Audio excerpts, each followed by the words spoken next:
Namaste everyone, I am Purvi Hemant. I am from India and I am participating for the final round of junior level Bharatnatyam competition. I am dancing for a Shivastuti, Mahadeva Shiva Shambho, composed by Tanjavur Shankar Iyer, set in Raga Revati and Aditala. Thank you. ॐ नमः शिवाय शिवाय नमः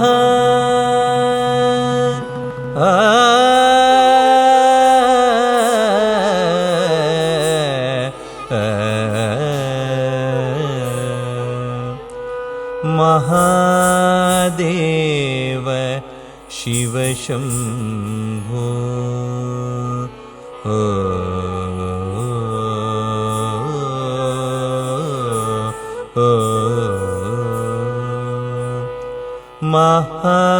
महादेव शिव शम्भो श्री महादेव शिव शम्भो श्री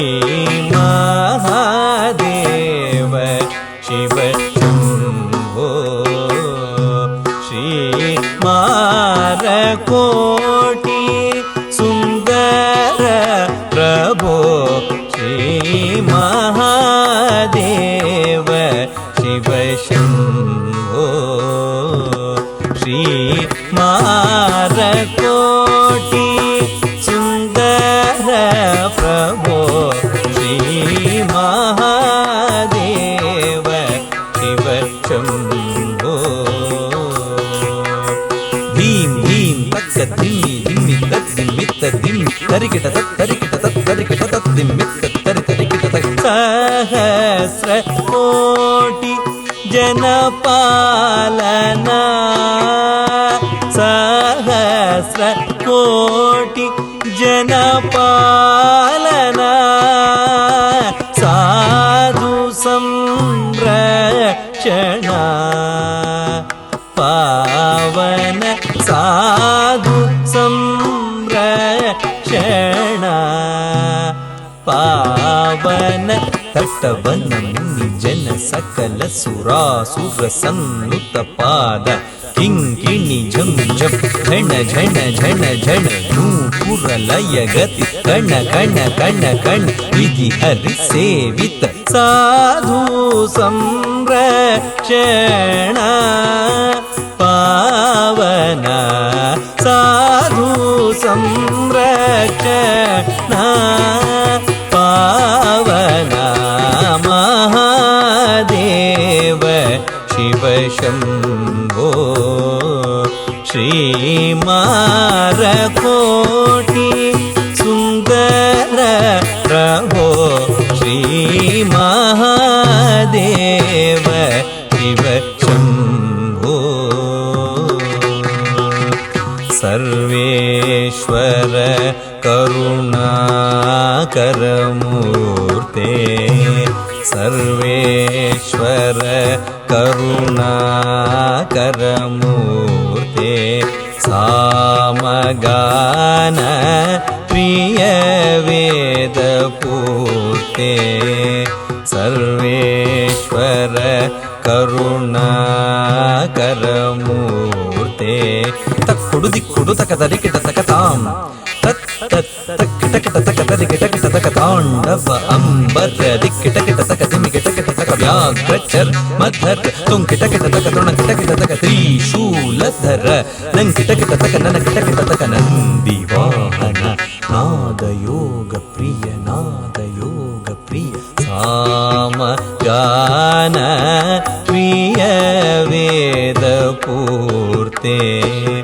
परमेश्वर गंगाधर कीर्ते परमेश्वर गंगाधर कीर्ते परमेश्वर गंगाधर कीर्ते जगणंकिट तक तुक तक तकतां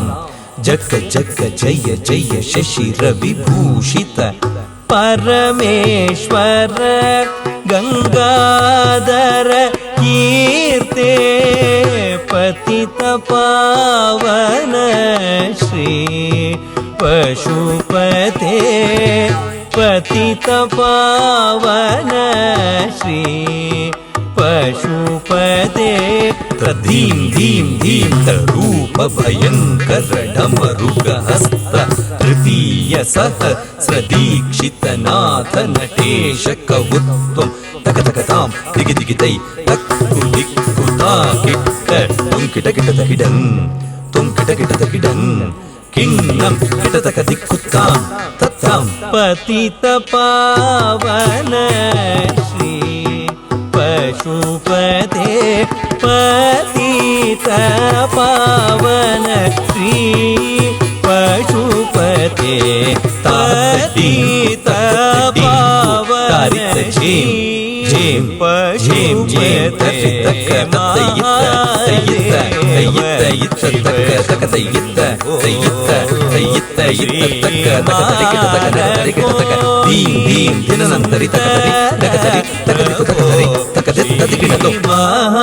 महादेव शिव शंभो श्री मारकोटि सुंदर प्रभो श्री महादेव शिव शंभो शिव शंभो शिव शंभो